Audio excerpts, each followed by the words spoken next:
The worst ice storm in 30 years to hit this area has kept thousands of people at home today watching the Cotton Bowl game on television.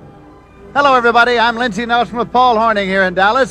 When Notre Dame was preparing for this game, they figured against a somewhat porous pass defense of Houston, they might ride the strong right arm of Joe Montana. Well, actually, it'll be a balanced attack. They've got good running in Vegas Ferguson and Jerome Heavens, but you're right, Lindsey. That's the key right there. The comeback kid, Joe Montana, who accounted for over 2,000 yards passing and 10 touchdowns. On the other side of the coin, the very quick feet of Houston quarterback Danny Davis. He runs the veer as well as any quarterback who has ever been in that offense. 1,500 yards total offense this year. And actually, I think the question with this slippery field is whether or not Houston will be able to run their veer offense. Field condition and weather are a big factor to check on that now. Let's go down to Frank Lieber. Lindsey, I guess cold is just a state of mind here in Texas, but I'll tell you, it is cold. This will go down as the iciest Cotton Bowl in history. As you mentioned, the worst ice storm in 30 years has hit this city. Some 50,000 homes were out of electricity. It was that bad yesterday. It has left its mark on the field. Right now, the game time temperature is 22 degrees, and there's an 18-mile-per-hour wind out of the north. Now, that adds up to a chill factor of 6 degrees below zero. And that's what these two teams are going to be playing in this afternoon. And it's going to be a problem, obviously, as to whether or not they're going to display their talents to their full capabilities. The field, well, it's not a good field to begin with. It's an old artificial turf field, and they're going to tear it up after the Cotton Bowl game. And after, of course, the season is over, it will be torn up, it will be replaced. It is threadbare. It is icy in spots this afternoon.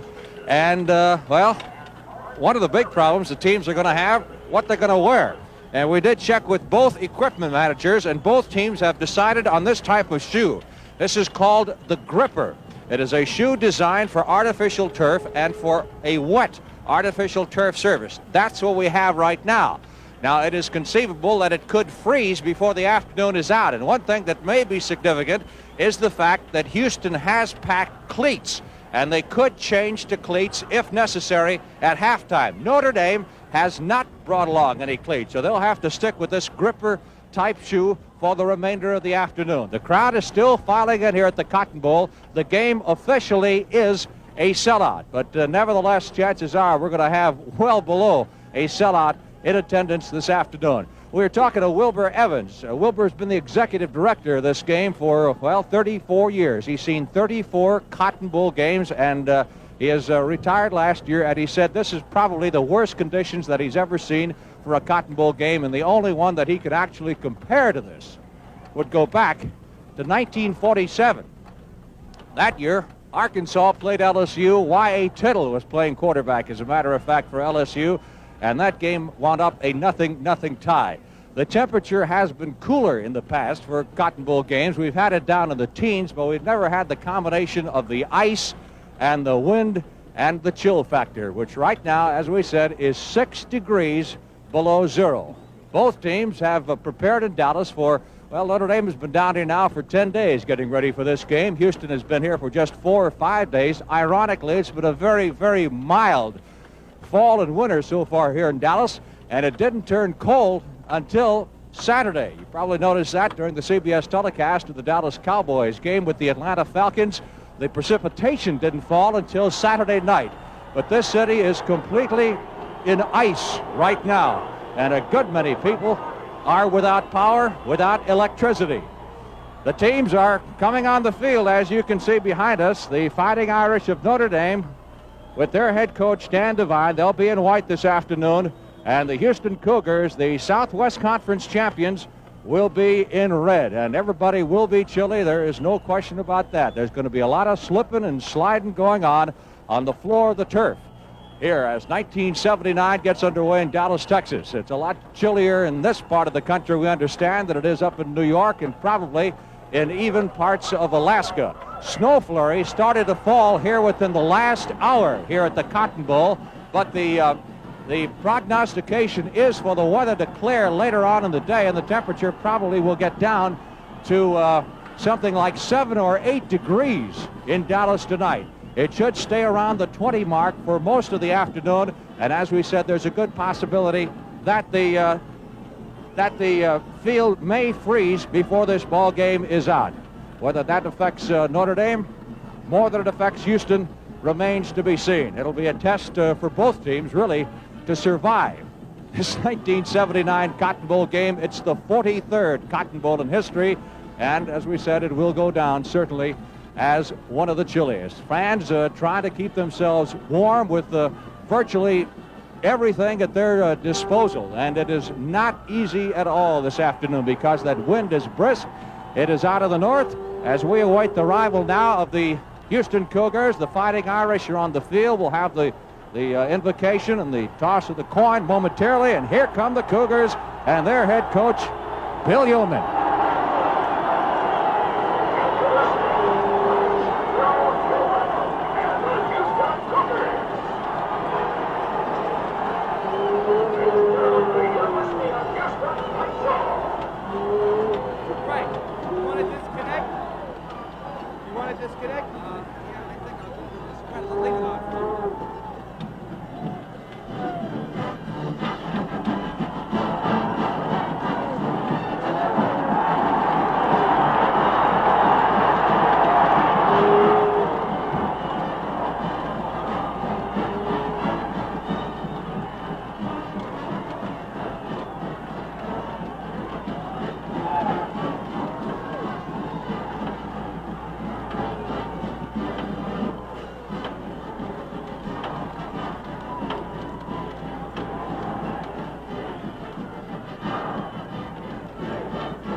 Following the custom of the Southwest Conference, the Cotton Bowl Classic will be opened by a prayer, followed by the national anthem, sung by recording star Larry Gatlin. He will be accompanied by the Temple High School Band, directed by Derwin Howard. The invocation will be given by Mr. Crockett English, who has been long associated with the Cotton Bowl Athletic Association as a committee man. Will you please rise?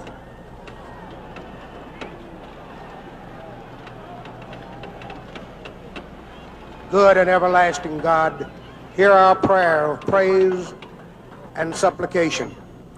We praise Thee for Thy boundless gifts to all mankind and for Thy presence with us today. Protect these young men from harm and guide them through a rewarding experience. Keep each of us from acts unkind to fellow man and unsightly to Thee. Protect America and lead us to be as Thou would have us to be, as in Thy name we pray. Amen.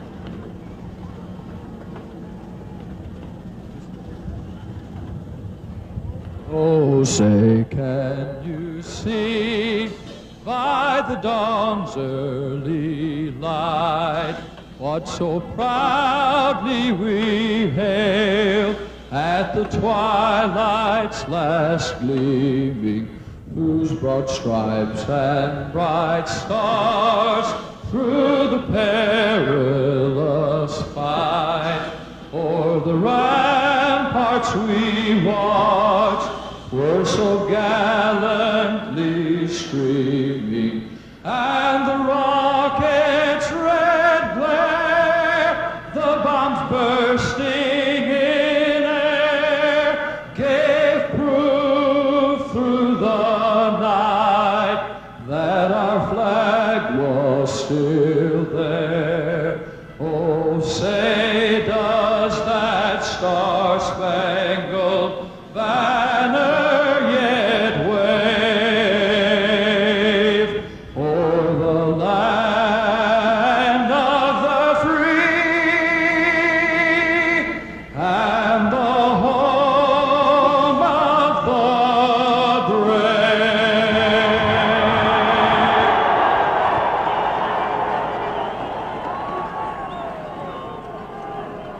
Our national anthem sung here at the Cotton Bowl, and now, as soon as the field has been cleared, The officials will be coming out for the toss of the coin, and the referee assigned here this afternoon is Pete Williams. The umpire is Harvey Hardy. The head linesman is Robert Gaston. The line judge is Robert Caldwell. The field judge is Joe Delaney, and the back judge is Gordon Pettis. The 43rd annual Cotton Bowl game on a cold day in Dallas, Texas. Said by many to be the coldest since the 1947 game, in which Arkansas and LSU played to a 0-0 tie here in Dallas. There's Dan Devine on the sidelines, the head coach of the University of Notre Dame. And Lindsay, last night I was talking to Bill Yeomans, the coach of Houston. He said, Paul, we very definitely need a pretty good footing for the Veer offense. If we cannot get traction, we might as well go home. And this field was not covered, as Frank Kleber told you early in the broadcast, and it was swept off this morning, but it looks like it's pretty good. All right, Pete Williams now is down there in the center of the field, the referee. Montana, Captain Heavens, Captain Gurley. That's your name, Captain Davis, Captain Murphy. This is Captain Hodge. Let me introduce you to the official, please. Mr. Pettis will be our back judge. Mr. Caldwell will be our line judge. Mr. Bevercaston, our head linesman. Mr. Hardy, the umpire. Pete Williams is making the introductions there of the other officials about whom we told you a moment ago. He has introduced the captains to each other, and very shortly he will be tossing the coin. Shows it to each of them now. And now the coin is tossed. And he will give us an indication in just a moment. Defend that goal. You want to kick. You want to defend that goal. I thought this might happen, Lindsay. It looks as if Notre Dame has won the toss, and I think they're going to elect to defend a goal rather than kick or receive. I think you're right. They want that wind. It's about a 20-mile-an-hour wind blowing from the left to right of your screen. They're still getting it straightened out. It's Bob Golick and Jerome Heavens, 55 and 30. Notre Dame has won the toss, and they have elected to defend that goal. That is their election, to defend that goal. And Houston, with the alternate election now,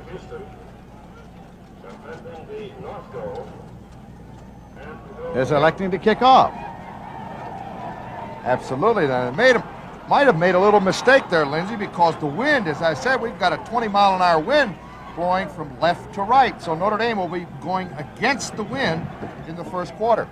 The lights have been turned on here at the Cotton Bowl before the kickoff as they go back for their final huddles, and you will notice throughout the afternoon that most everyone stationed down there will have gone to the cupboard to pull out all the foul weather gear that they could find for the elements of the afternoon. The Houston Cougars, champions of the Southwest Conference. The champion of the Southwest Conference is the host team in the Cotton Bowl game. Kenny Hatfield normally does the kicking off for the Houston Cougars. As you see Bob Golick there, along with Reggie Harrison, talking to Coach Dan Devine. And see, he wants to recheck that coin toss. He does. I think Paul is right. I think there was a little confusion there. Absolutely. They wanted the wind in the first quarter. Then Notre Dame, in the second half, would have had that opportunity. Most normally, Houston would have elected to receive in the second half. Then they would have had their choice of the wind in the second half also. This is reminiscent of the famous coin toss in which Abner Haynes said, "I'll kick to the clock." It's too late now. It is definitely too late. Pete Williams, the referee, coming back upfield now, and Devine is still out there. He's calling Golick back over again for a little more confirmation. Dad's pointing back to his left. He wants to defend that goal. Was to defend that goal and kick off. And I said, you can't have both choices. You may defend or choose to kick off. All right, so that's what you want.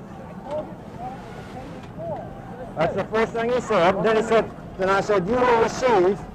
I said, no, you can kick or receive. He said, we'll receive. He said, I want to kick from that. So his first choice was to defend that goal. Is that the way you want it? Yes, sir. All right, yeah. The first choice is to defend that goal. Did they go kick all this way? Wait a minute now. Will the captain? All right. A mix-up on the option.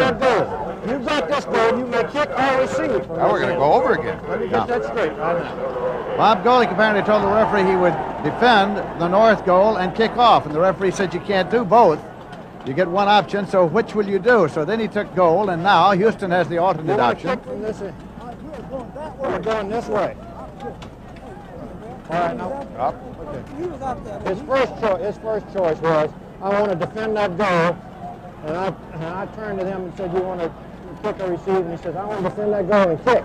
I said, you can't have both choices. And then he got confused, and he said, well, I want to kick and everything. So they're going to defend that goal.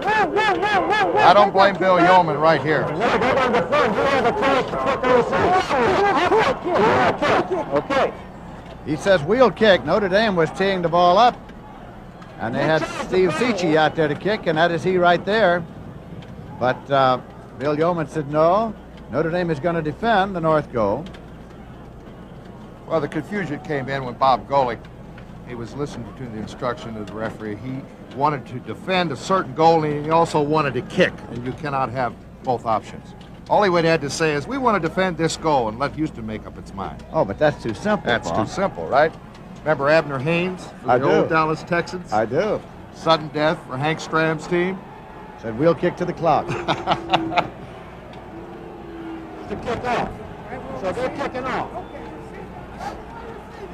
So Houston says we'll kick off. So Notre Dame takes the kicking team off the field. They'll send the receiving team on the field.